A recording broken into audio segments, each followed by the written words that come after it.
those trips for different teams at different times mean the world, and sometimes they don't mean as much. For us, we haven't struck, so to speak, that opportunity to whether we want to right now or not. We've been early on in our tenure here. Sometimes a young team can really benefit from extra work. Sometimes an older team could use some time away and use it more as a reflection.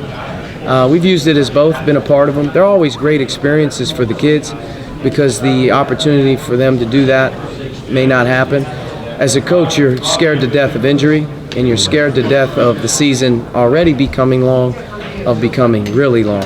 That's your worry as a coach, that is too much, too much. You practice year-round sometimes now. You're working in June and July. Do you really need a foreign trip when those 10 days of practice meant so much 5 years ago when you couldn't do what we can do now?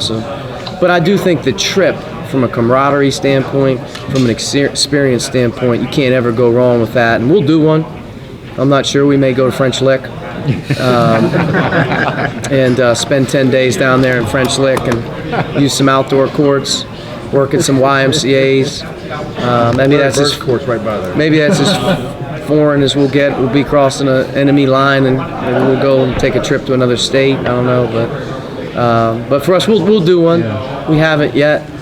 I'm looking at Maui down the line as seeing a great opportunity for that team moving into that Maui year with such great competition and taking a long trip. Maybe you experience a 5 to 7 day trip, this coming summer for it. We haven't really discussed it yet, but whatever we do, when we do it, it's got to be right for that team.